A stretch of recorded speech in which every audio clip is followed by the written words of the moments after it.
Have you ever, like, paused, maybe late at night, just staring into a mirror and felt that weird little prickle, that kind of unsettling feeling? Oh, yeah, definitely. Maybe you thought you saw, I don't know, a shadow move or a flicker just behind your reflection, and then you sort of jump and realize, oh, it's just me. Happens all the time. Or maybe you grew up hearing, don't break a mirror, 7 years bad luck. Exactly. It really feels like these everyday things hold some kind of strange, I don't know, undeniable power over us, doesn't it? It absolutely does.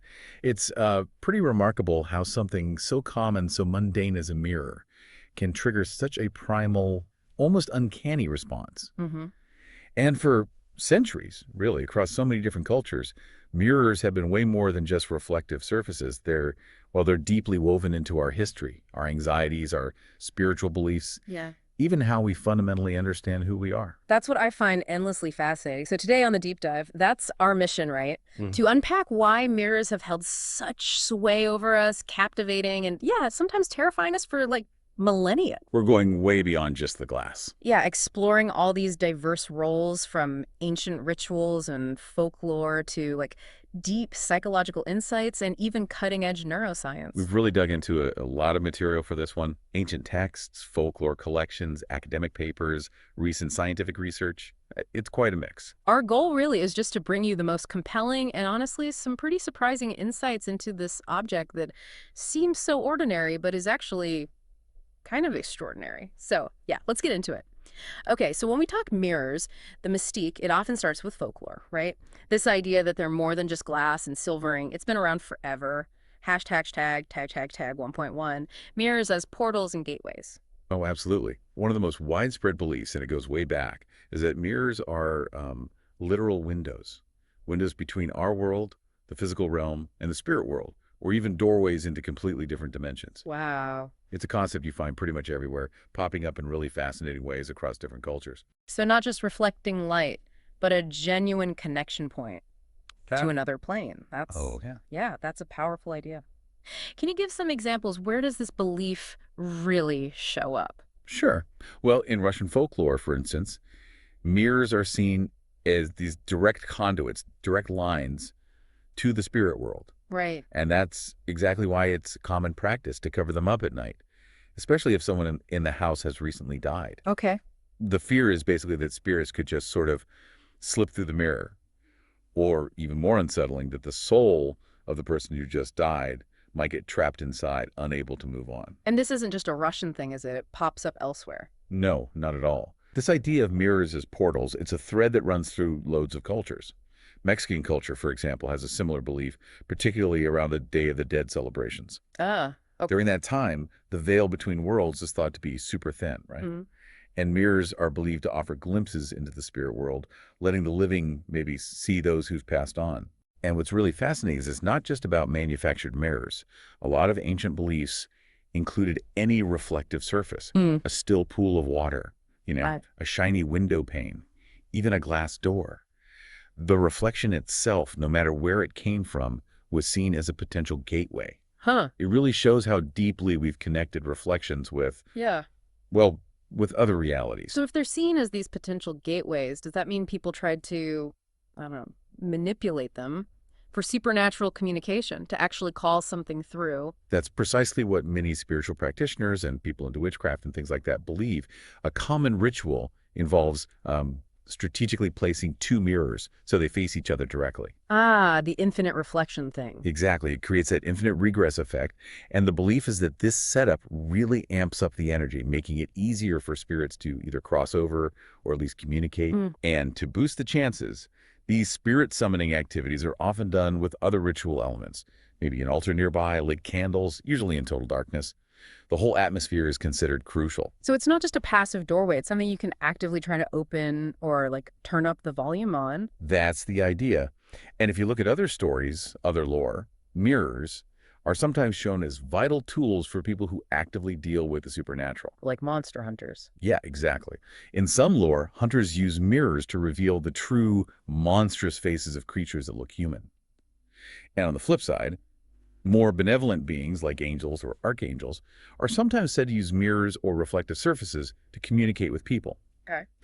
There are even stories like in the show Supernatural, where really powerful entities like the darkness communicate through mirrors. It really highlights the perceived versatility and, frankly, the immense power people have attributed to mirrors in that whole supernatural context. Mhm. Hashtag 1.2, mirrors, souls, and death rituals.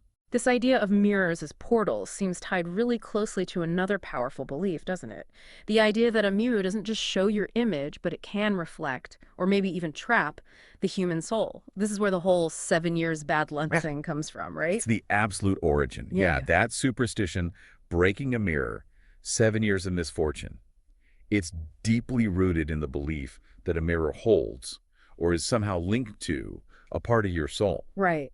So breaking the mirror isn't just shattering glass, it's seen as actually damaging, maybe even fracturing the soul itself. Wow. And the 7 years part, that's thought to come from an ancient Roman belief that it took exactly 7 years for a soul to fully renew itself. Ah, okay. And that got combined with the idea that breaking a mirror was just, well, disrespectful. Maybe because they were incredibly hard and expensive to make back then. That makes sense. And if you go back even further, like 8,000 years ago, people in Anatolia, modern-day Turkey, they made mirrors out of black obsidian, polished volcanic glass. They believed that seeing your reflection in those dark surfaces was like looking right at your soul. So damaging the mirror, that meant damaging your soul. Simple as that. That's a pretty heavy consequence for dropping something. So if someone does accidentally break one, are they just doomed? Or does folklore offer any, like, escape hatches? Thankfully, yeah, folklore usually provides some remedies, ways to mitigate the bad luck. Phew. According to popular belief, one common fix is to carefully gather up all the broken pieces and bury them, preferably under the light of a full moon. Okay. Ritualistic. Another well-known antidote is throwing a pinch of salt over your left shoulder. That's supposed to reduce the bad luck, or even ward off any evil spirits attracted by the breakage. Gives you a bit of control back, you know. Definitely better than just waiting out 7 years. Now, sticking with souls and death, there's that really common custom of covering mirrors after someone dies. Why is that done? What's the thinking there? Yeah, that practice is remarkably widespread across lots of different cultures, and it comes from a few related, deeply held beliefs. Mm. The main one is to stop the soul of the person who died from getting trapped inside the mirror, stuck between worlds. Ah, okay. Another big reason is to kind of shield the departing soul from the shock of seeing its own dead body reflected. That could apparently cause confusion, maybe prevent it from finding its way. Right. And some traditions also suggest it's just to make sure the soul doesn't get disoriented or lost while it's trying to leave the house and journey on to whatever's next. So it's really about ensuring a peaceful transition for the deceased. Are Yeah. there specific cultures where this is particularly strong? Oh, yes. It's a very prominent tradition in Jewish mourning practices. During Shiva, that's the week-long mourning period. All the mirrors in the house are usually covered then. Mm-hmm. And similarly, in Irish and Scottish cultures, there's a strong belief that seeing your own reflection while you're grieving can bring more bad luck or even attract death. The idea is that souls are particularly vulnerable during that time. But it's interesting, there's also a contrasting belief in some cultures that you should actually bury the dead with mirrors. Really? Why? In those traditions, the mirror isn't meant to trap the soul, but to stop spirits from rising from the grave. So it acts as a protection, but in a totally different way. It's a fascinating difference in belief. It really is. And what about vampires? The classic story is they don't have a reflection. Is that tied to the soul thing too? Directly connected, yeah. The popular idea that vampires lack a reflection is basically a powerful symbol of their soulless nature. Without a soul, the belief goes, they can't cast an image in a mirror. Right. Bram Stoker really popularized that chilling detail in Dracula back in 1897, and it's become, a standard part of vampire lore ever since. It's such a striking visual for their existential emptiness, I guess. Even a mirror can't capture them. Yeah. Hashtag 1.3, divination and scrying. Okay, so from mirrors as spirit portals and soul traps, let's shift gears slightly to using mirrors for divination, the practice called scrying. What exactly is scrying? Scrying is a really ancient practice, found pretty much worldwide. It involves gazing intently into some kind of reflective or transparent medium. Could be a polished mirror, sure, but also a crystal ball, a bowl of water, even glowing embers, or nowadays maybe a dark smartphone screen. Huh. Okay. The goal for the practitioner is to receive visions, get guidance, maybe foretell future events. Scrying is the general term, but there are more specific ones too, like catoptromancy is specifically mirror divination. Catoptromancy. Got it. Like Lecotomancy uses a basin of water, sometimes with oil floated on top, and crystallomancy is crystal balls.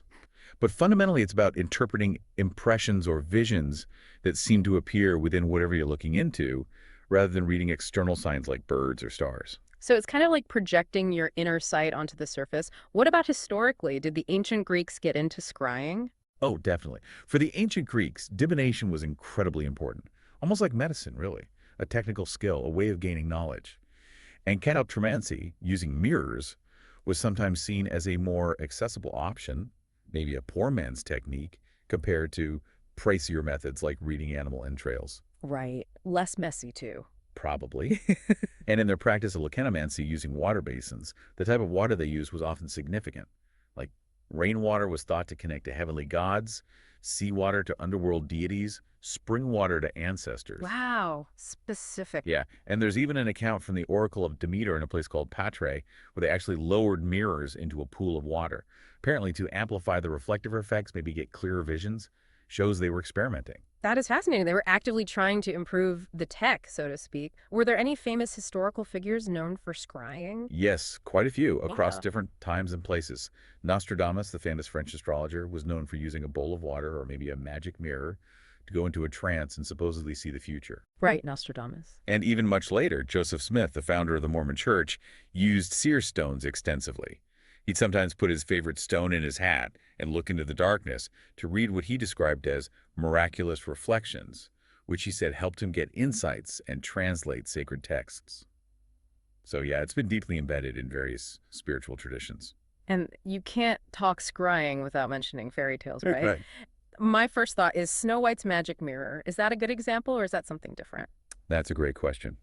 Snow White's mirror is definitely a classic folklore example of mirror magic, but it's kind of unique. While it does provide answers and visions, like scrying, it's portrayed as way more than just a tool. It's like an intelligent, even evil being that the queen can talk to directly. True. It talks back. Exactly. But beyond fairy tales like that, mirror-gazing rituals were actually common in real historical folklore, especially around holidays like Halloween. Young women would do things like eat an apple in front of a mirror in a dark room, or just gaze into one hoping to see the face of their future husband. Right, I've heard of that. But there's often a spooky twist. The legend usually claimed that if they were destined to die before they got married, they wouldn't see a husband, they'd see a skull instead. Hmm. Chilling, right? Yeah. Hashtag tag tag shake chag 1.4. Mirror-based superstitions for luck and protection. Definitely chilling. So mirrors are tied up with fate, death, seeing the future. But what about more everyday stuff like good luck or protection? Are there superstitions for that too? Oh, absolutely. Mirrors are packed with superstitions about both bringing good fortune and warding off bad stuff. For example, if you drop a mirror and somehow it doesn't break, which feels like a miracle sometimes, Right. that's often seen as a really strong sign that good luck is coming your way. Or, similarly, if you catch a sudden movement in a mirror and jump, then realize it was just your own reflection. That's also supposed to mean good fortune is on its way, like the mirror is giving you a little surprise announcement. So even startling yourself can be lucky. What about big life events like weddings? Do mirrors show up there? They do. For newlyweds, there's a tradition that says they should stand together in front of a mirror soon after the ceremony, looking at their shared reflection. Okay. This act is believed to bless their marriage, help them start a happy life together, and maybe even symbolically help their souls find each other on a spiritual level. Hmm. And this is a really interesting twist. Uh-huh. Gifting a mirror to newlyweds is actually considered really bad luck for the marriage. The opposite effect. It's a very specific, don't do this. Wow, that's a fine line. What about just around the house? I've heard you shouldn't have a mirror facing your bed. That's a super common piece of advice, especially in Feng Shui and other traditions. The belief is that a mirror directly opposite your bed can mess with your sleep, maybe even invite negative energy into your space while you're vulnerable. Okay. If you do have that set up, the advice is usually to move the mirror, or at least cover it up when you sleep. The idea is to stop wandering nighttime souls from getting trapped, or maybe just stop bad vibes from bouncing back at you all night, causing nightmares or restlessness. And what about using them deliberately for protection, like reflecting bad energy away? You're right. Hanging mirrors opposite the front door or placing them strategically around the house is a widespread practice. The idea is they act like a watchdog, reflecting evil spirits or negative vibes right back out the door. Mm-hmm. A really well-known example is the Chinese Bagua mirror. It's not just reflective, it usually has symbolic patterns on it, often trigrams from the I Ching, specifically designed to ward off harmful forces. The core belief is that evil spirits see their own reflection, may be distorted, get freaked out, and leave. Okay. And last question on this bit. Hmm. What about old or broken mirrors? Are they just trash, or do they carry some darker baggage in folklore? They definitely carry darker baggage. There's a persistent superstition that old mirrors, or especially broken ones, can actively attract the dead or just general bad energy. Oh, great. The belief is that these mirrors, maybe ones that have been around for ages or were present during bad times, might have sort of soaked up the negative vibes, the malevolent essences of previous owners or events. So they become conduits for negativity, potentially inviting harmful stuff into your home. Keeping a broken mirror around is often seen as just asking for trouble. Best to get rid of it carefully. Hashtag check 1.5. The Bloody Mary phenomenon. Okay, let's talk about maybe the most famous or infamous mirror ritual, certainly among kids, Bloody Mary. That urban legend has scared generations at sleepovers. Can you walk us through the ritual and what people think they're summoning? Right, the Bloody Mary phenomenon. It's such a perfect example of how older mirror folklore morphs into a modern urban legend.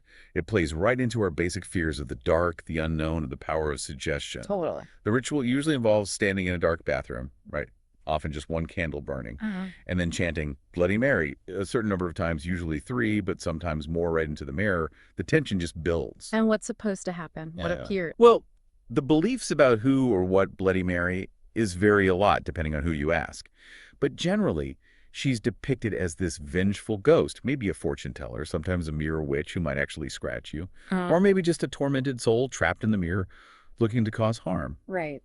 For a lot of kids, doing the ritual is kind of like a dare, isn't it? An initiation. Yeah. Testing your courage against this supposed supernatural threat. It definitely bonds groups together, facing that fear. It really sounds like it taps directly into those older mirror-gazing traditions we talked about, but gives it a much scarier, almost horror movie kind of twist. It absolutely does. You can Yeah. see clear roots back to those older scrying practices, the ones used to see future spouses or even predict death.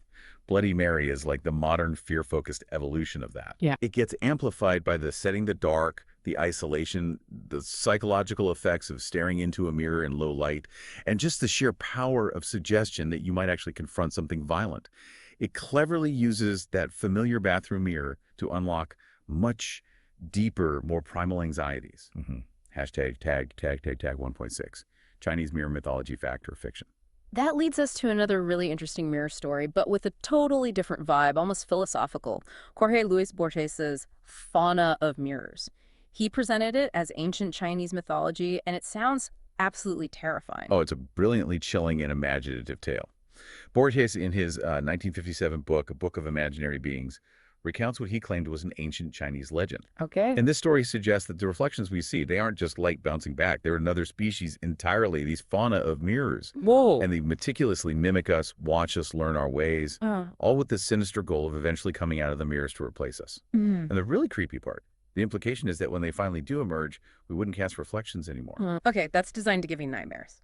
So, according to Borges' version, what happened? Did they actually get out? According to his telling, yes, they did manage to break through once. Way back in 2697 BC, during the reign of the mythical Yellow Emperor, Huangdi. Right. They supposedly launched this full-scale invasion, devoured thousands of people, and just seamlessly took their places. The story even described the mirror world as this hierarchy of demons, with mimics at the bottom and shape-shifting warriors higher up, led by a terrifying tiger demon. Jeez. But the legend goes, Huangdi somehow outsmarted them, lured them back into the mirror dimension, and trapped them there. The tiger demon leader got tricked into its true form and imprisoned with its army. Okay, so temporary relief. But with a warning. Borges includes this detail about a particular kind of fish, sometimes seen as just a quick flash in the corner of your eye near a mirror. These fish are supposedly the gatekeepers, and if they disappear, that signals the fauna are about to return. That is genuinely elaborate and unsettling. But you said fact or fiction. Is there actually any basis for this specific story in real Chinese mythology? Or is it just Borgia's being, well, Borgia's? Yeah, unfortunately for anyone hoping for a new ancient horror story, after a lot of research, it really seems like this tale is a fantastic blend of Borges's incredible imagination and his deep admiration for Chinese culture, rather than a verifiable ancient myth. Ah, Investigations into where it came from pretty much always lead straight back to Borges himself. right. There are even little inconsistencies in his own accounts, like the name of the supposed swords changing between editions. And experts in Chinese folklore generally agree this specific story doesn't appear in traditional texts outside of Borges' work. So amazing fiction, but not actual folklore. What is a real, verifiable ancient Chinese mirror myth then? Something to contrast with Borges's creation. Okay, a well-known and definitely verifiable piece of Chinese mythology involves the Niqing Tai. That translates roughly as the mirror of the wicked, or sometimes the mirror of retribution. I Ching Tai. Okay. This mirror exists in Diyu, which is the complex Chinese underworld. When a soul gets there after death for judgment, it's made to stand before this mirror, Right. and in its reflection, the soul is said to see its entire past laid bare, all its previous lives, every single crime or bad deed committed, all shown to Yama, the king of hell, who then decides the soul's fate based on what the mirror reveals. Wow. So still a powerful mirror, but for justice and reckoning, not invading creatures. Exactly. It still shows a profound, powerful, and genuinely mythological role for mirrors in Chinese cosmology as an instrument of divine justice and ultimately self-confrontation. That journey through folklore was incredible. It really shows how much more mirrors have been than just objects. But now, let's pivot a bit. Let's look at mirrors as actual things, how they evolved physically, and how that evolution shaped how we understand ourselves and our place in the world. Hashtag 2.1. Early mirrors and their material realities. Yeah, to really get the impact mirrors have had, you have to start with the earliest ones. The very first mirrors weren't made at all, right? They were just natural, still pools of water. Right. Nature's mirror. Exactly. And then there was obsidian, that black volcanic glass. Yeah. People discovered that if you polished it, it had this amazing reflective surface. So that was essentially the earliest glass mirror, long before artificial glass was even a thing. So first we saw reflections in nature, then use natural stuff to make them better. What about the first artificial mirrors? The ones people actually crafted? Those early artificial mirrors were pretty different from what we imagine today. Usually small, maybe round or oval plates made of polished metal. Bronze was common, sometimes copper or silver. Okay. And often these metal mirrors were slightly convex. They bulged outwards a bit, which meant that the reflection was always distorted or smaller than life size. Ah, like a funhouse mirror, almost. Sort of. And solids was a big limitation, too. Before they perfected casting processes for glass, blown glass mirrors could only be as big as the glass blower's lung capacity allowed. Wow, really? Yeah. So the reflections you got were often small, probably quite dark, and definitely imperfect. Just a fragmented, maybe warped glimpse of yourself. Hashtag 2.2. Ancient cosmologies and self-identification. It's wild to think how those early imperfect mirrors, natural water, polished, metal-shaped ancient beliefs. You mentioned the Bible earlier. How did mirrors figure in, say, the Book of Job? Right. That's a really insightful example. In the book of Job, there's this line where Elihu talks about the sky being like a molten looking glass. Yeah. Job 37.18. Mm-hmm. Now, modern readers often hear looking glass and think of a mirror for checking your reflection, right? Seeing your face. But that interpretation kind of misses the historical context. How so? Well, when Job was likely written, around the 6th century BCE maybe, looking glasses like we know them just didn't exist. Mirrors were either water or these small, brightly polished bronze plates that shone. They didn't necessarily give clear reflections. Ah, so it wasn't about seeing yourself in the sky. Exactly. The actual meaning was likely that the sky shines with the brilliant polish of those brass mirrors. It wasn't about self-reflection. The point was to show God's irreducible otherness, how incomprehensible and vast God is compared to humans. Wow. It wasn't saying humans could see themselves reflected in the heavens. The lesson was more like identification with God is impossible. You look up and see this indifferent, vast universe, not something reflecting your own importance. That totally reframes that passage. What about ancient Egypt? They had pretty sophisticated bronze mirrors, didn't they? Yes, cast bronze mirrors were really common in ancient Egypt, maybe going back thousands of years. They were strongly associated with women, used as toilet objects, and found very often in burials. Oh, okay. And by the late period, they'd become important offerings to sun and moon gods. Mirrors were explicitly linked to Osiris, god of death, and the Nile and Ra, the powerful sun god, god of light. And death. Exactly. And this duality was often built right into the mirrors. The shiny, polished, reflective side symbolized raw life, the sun's power. But the dark, unpolished back often had funerary scenes carved on it, linking it to Osiris and death. Whoa. So the mirror itself embodied life conquering death. And putting them in tombs was a powerful symbol, hoping for resurrection. It connected the sun reflecting on the Nile, the owner's face reflecting in the mirror, tying together life, death, the whole cosmos, and the individual's place in it all. That's an incredible web of meaning from one object. And then in Mesoamerica, those obsidian mirrors seemed just as significant, maybe even darker. Absolutely. For Mesoamerican cultures, Aztecs, Mayans, going back to maybe 1500 BCE, obsidian wasn't just a material. It was vital, economically and culturally. They saw it as this bridge between symbolic and physical realities, an embodiment of cosmic and earthly identity. How did it bridge those realities? Well, obsidian had these unique dual functions. Because of how it breaks that conchoidal fracture, you could flake it into incredibly sharp tools, blades for rituals, for sacrifice. But also, when you polished it, it gave these brilliantly reflective surfaces, basically the world's first proper glass mirror. So cutting and reflecting, how did that tie into their beliefs? Those two functions, sharp edge, reflective surface, they kind of merged into this really powerful religious concept. It peaked with Tezcatlipoca, a major Aztec god. His name actually means Lord of the Smoking Mirror. Smoking mirror. Wow. Yeah. He was often shown with an obsidian mirror instead of a foot, and he was believed to watch the whole world using a magic obsidian mirror in his House of Mirrors. Okay. And Tezcatlipoca was also deeply linked to human sacrifice through those obsidian blades which drew the precious water, blood. Obsidian itself is called the heart of the earth, and was symbolically mapped onto the human heart and blood. It created this sacred recursive link, body, landscape, cosmos. The mirror wasn't just for seeing, it was a direct line to the divine and the whole cycle of sacrifice. So whether it was the shining sky for the Hebrews, life and death for Egyptians, or this cosmic link for Aztecs, these mirrors were clearly way more than just vanity items. Precisely. These ancient examples really drive home that mirrors were never just simple image tools. They were basically technologies of the self. Technologies of the self, I like that. They didn't just reflect an image of a self. They reflected an image of a self within a world. They actively produced and confirmed that person's place within these huge cosmological and cultural systems. Right. And the material properties, the shiny bronze, the dark obsidian, directly shaped their symbolic meaning, shaping how people understood themselves and their universe. They weren't just showing what was there. They were helping create and reinforce a sense of self within a structured reality. The key thing is, the form of the mirror shaped the nature of the self it reflected. Hashtag 2.3, the Renaissance and the plate glass revolution. That's a huge idea, the material itself shaping the self. Okay, fast forward now to the Renaissance. Big technological leap, especially in Venice, right? They perfected plate glass mirrors. How did that massive change alter things? Yeah, roughly between 1550 and 1650, Venice really nailed glass mirror making. It was truly revolutionary. Before that, like we said, mirrors were mostly small, often dark, prone to distortion, spots, blemishes. The Venetian technique, pouring molten glass onto a flat surface, then backing it with a metal mix, got rid of those imperfections. And crucially, it allowed for much, much bigger mirrors. Bigger and clearer. Exactly. And it's interesting, even Gutenberg's breakthrough with inverse imaging for the printing press, that was reportedly influenced by his earlier work with polished metal mirrors.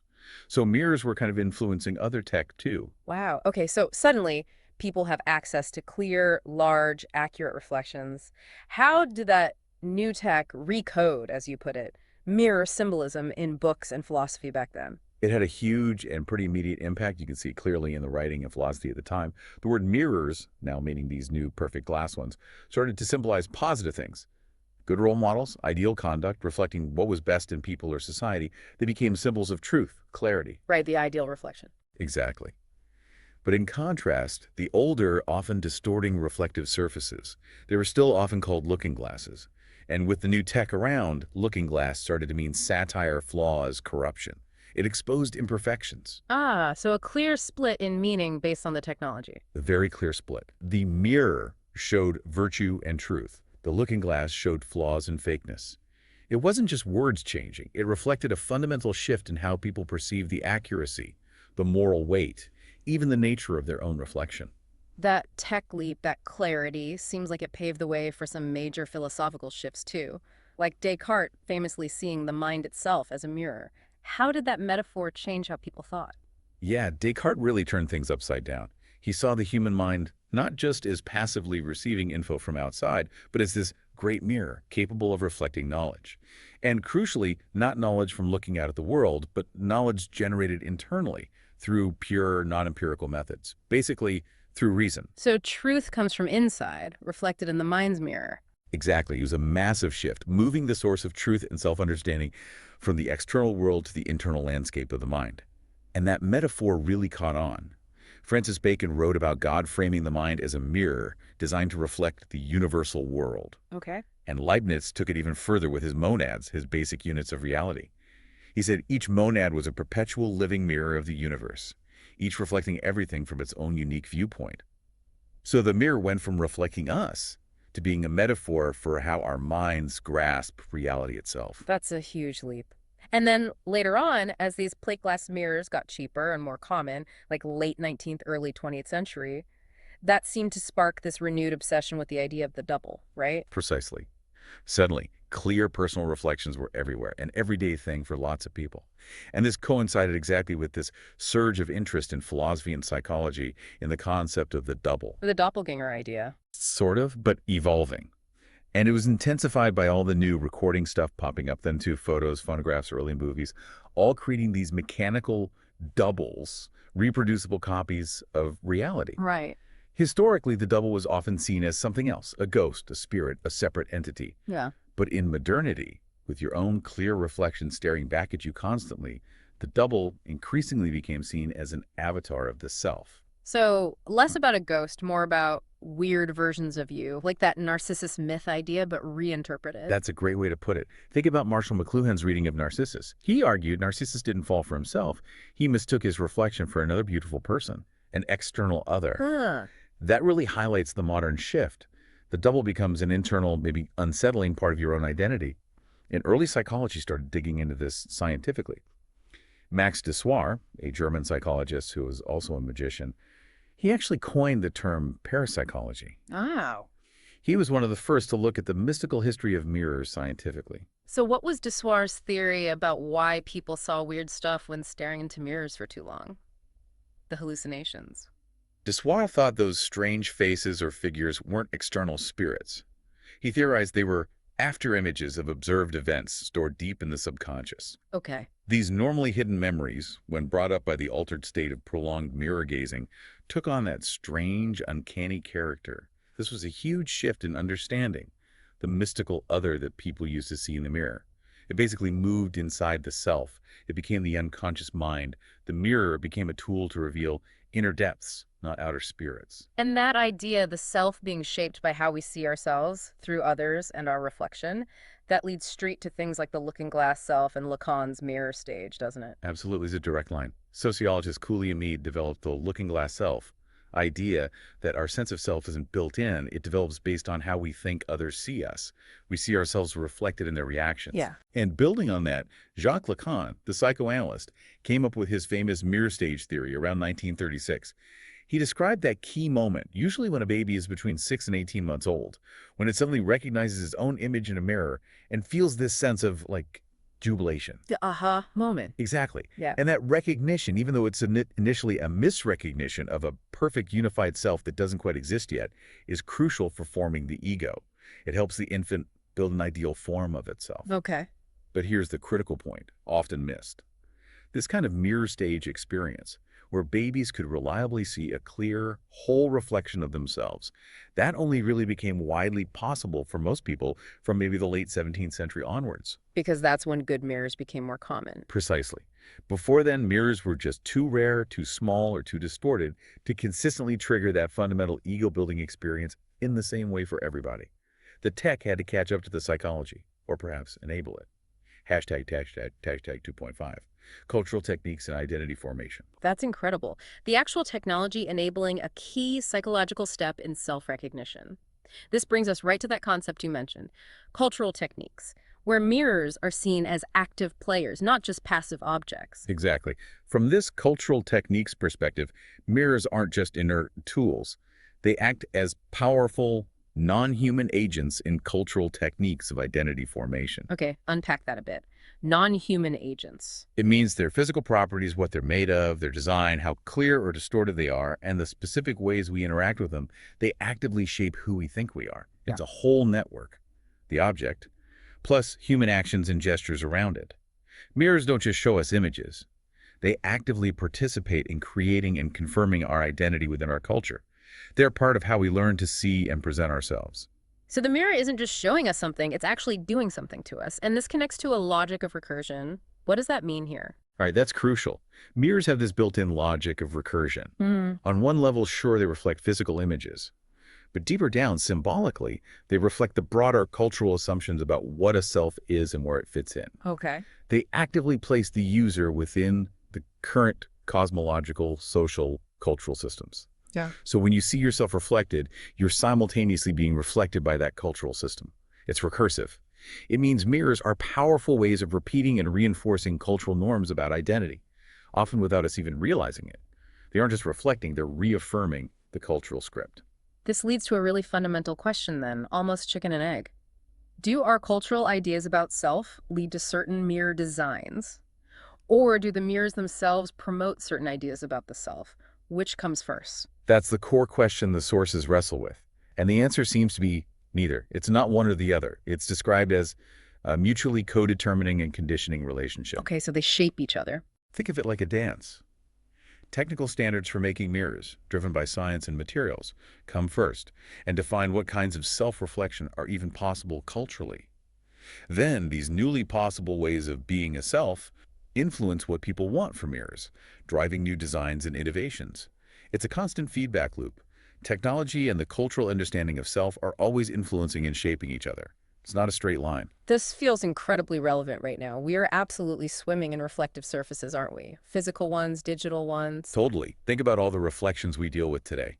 Not just mirrors, but our biometric data, our DNA sequences being analyzed, the digital avatars we curate online, CCTV cameras everywhere, targeted ads that supposedly reflect our desires back at us. Yeah, it's overwhelming. We're constantly meeting these new technologically mediated versions of ourselves. And this cultural techniques perspective pushes us to keep asking, is this really me? It highlights how our sense of self isn't fixed, but it's always being produced, always emerging from these various mirroring techniques. How these technologies reflect us, and importantly, how we interpret those reflections, is constantly reshaping our identity in this digital age. That's a really mind-bending idea, mirrors actively shaping us. Okay, let's bring this right into the lab, into cutting-edge science. What does social neuroscience tell us about how our brains actually process these reflections, and maybe why they make us feel such strong emotions sometimes? Social neuroscience offers a really fascinating and honestly quite profound view on mirror gazing. It strongly backs up this idea that when we look in the mirror, neurologically speaking, it's remarkably like looking at ourselves as others. Wait, really? Like looking at another person? Pretty much. The brain, it turns out, uses incredibly similar brain mechanisms and cognitive processes for perceiving both other people's faces and our very own face. So my brain treats my reflection almost the same way it treats your face. That's kind of wild. It is wild, and it's strongly supported by neurocognitive studies. They consistently find shared activation in specific brain areas. For example, parts of the occipital cortex that process vision, like the occipital face area, OFA, and the fusiform face area, FFA, which are crucial for recognizing any face. Okay. And also regions in the temporal cortex, like the posterior and anterior superior temporal sulcus, PSTS, ASTS, and the anterior temporal lobe, ATL. All these areas light up similarly, whether we're looking at our own face or someone else's face. Huh. These shared neural pathways strongly suggest that perceiving ourselves in a mirror involves our brain taking this external, almost objectifying stance on our own face. That's what researchers mean by the social coding of mirror gazing. It implies that even perceiving yourself is fundamentally a social process happening inside your brain. Hashtag 3.2. The mirror neuron system, MNS, and emotional responses. That's truly mind-blowing, that our brains treat our reflection like another person. Does that similarity carry over into emotions too? I've heard about the mirror neuron system. Is that involved here? Yes, absolutely. The mirror neuron system, the MNS, plays a massive role here. And this is where the emotional side really kicks in. Okay. The MNS is this extensive network in the brain, cortex and subcortex. including key spots in the frontal and parietal lobes, like the inferior frontal gyrus, IFG, Mm.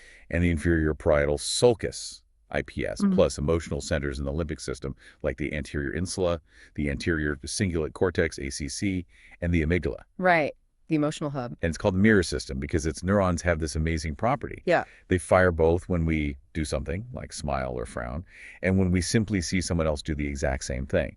And this mirroring applies strongly to facial expressions. So when I smile, neurons fire. When I see you smile, the same neurons fire. And that happens when I look in the mirror, too.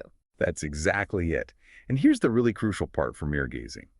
These sensorimotor and somatosensory neurons, the ones with mirror properties, are also highly active when you observe your own face in the mirror. Wow. Okay. Studies have shown pretty convincingly that the key M&S areas in the frontoparietal network, the ones we know activate when we see others' faces, they activate similarly when we watch our own face move or even just perceive our static reflection. So it's not just seeing, it's almost like simulating the expression internally. Kind of. One really compelling study even found individual neurons in the superior parietal cortex that fired when someone observed their own body in a mirror, when they observed someone else's body, and even when they felt touch on their own body. Whoa. It strongly points to this common coding system in the brain's sensory and motor areas for perceiving both self and others. So yeah, it's not just the visual parts processing the image. The brain mechanisms that help us understand, feel, and even act on expressions are engaged when we see ourselves. Hashtag 3.3, effective attitudes and mirror perception. Okay, so our brains process a reflection almost like another person, and our mirror neurons fire, putting us in a similar neural state. What does this mean for our actual feelings, our emotional responses when we look in the mirror? Does how we feel about ourselves beforehand matter? This gets right to the heart of why mirrors can trigger such powerful personal reactions. Hmm. Just like our feelings, our affective attitudes, basically our emotional stance towards other people, strongly influence how we perceive them and react to them. Right. If you like someone, you see them differently. Exactly. That same mechanism applies directly to how we perceive ourselves in the mirror. How we feel about ourselves, whether it's self-love, self-criticism, dislike, whatever significantly impacts how our brain processes our own facial image. And that, in turn, affects our behavior and psychological response to seeing our reflection. Okay. For example, if you appreciate someone, you tend to have positive emotional responses looking at their face. If you dislike them, you might feel less sympathy, less connection. Well, that principle extends inward to ourselves. So if I'm feeling down on myself, that could create a kind of negative feedback loop when I look in the mirror, a vicious cycle. Precisely. Negative self-feelings can absolutely create a self-perpetuating vicious cycle. Yeah. If you already hold a negative attitude toward yourself, that can trigger a negative emotional response when you see your reflection. That response then reinforces the negative self-attitude, which then biases how you perceive yourself next time. It becomes this loop where your inner feelings shape your outer experience of seeing yourself. And there's actual psychological data supporting that. Oh yeah, robustly. Studies clearly show correlations between what researchers call effective self-knowledge, basically, how you emotionally see yourself, and the specific physiological and psychological responses people have when they see their own face or body in a mirror. Can you give an example from the research? Sure. One really telling study had people rate distorted pictures of their own faces. They consistently rated their own distorted faces as more embarrassing than similarly distorted pictures of other people's faces. Interesting. Why? What's more, the amount of embarrassment they felt correlated directly with increased activity in the mirror neuron system and the mentalizing system, that's the brain network, involved in understanding minds and intentions. It suggests the embarrassment wasn't just about the weird image, but about perceiving it as a flaw in their own self. Wow. Another recent study found that the visual features people attributed to themselves, like whether they saw themselves as attractive or not, correlated directly with the valence, or the emotional tone, of their overall self-image. Basically, if they felt good about themselves, they literally perceived more positive features in their reflection. That's incredible. So it's not just what we see with our eyes, but how we feel about it that fundamentally shapes the whole experience. Yeah. Are there any caveats here? Like, can we know for sure someone feels sad just because their brain shows sadness activity? That's a really important nuance.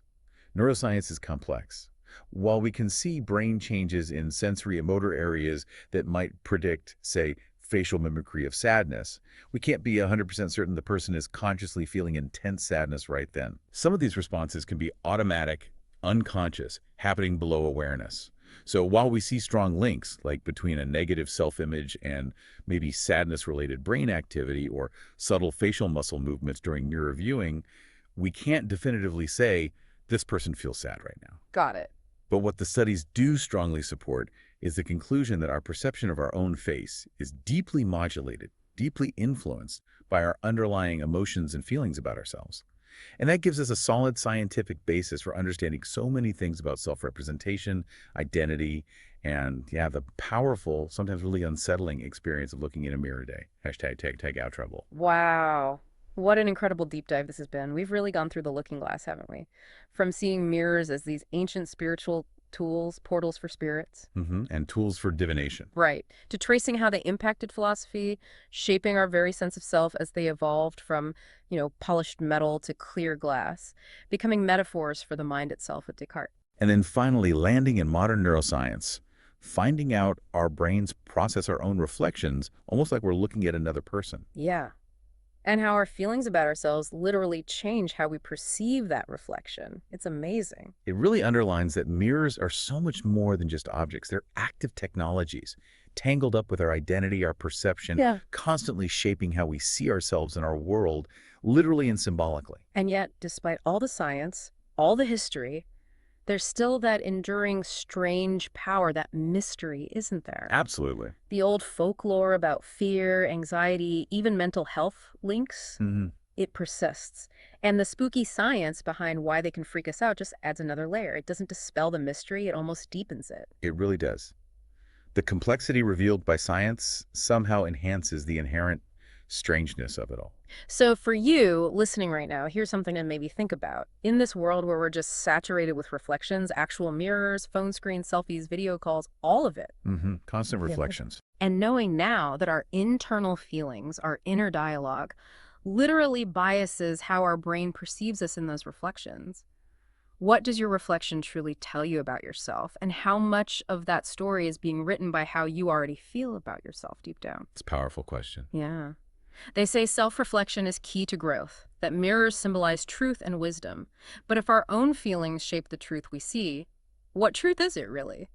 How much are our internal attitudes coloring the wisdom we think we're gaining when we look back at ourselves every single day? Something to ponder, maybe next time you catch your own eye.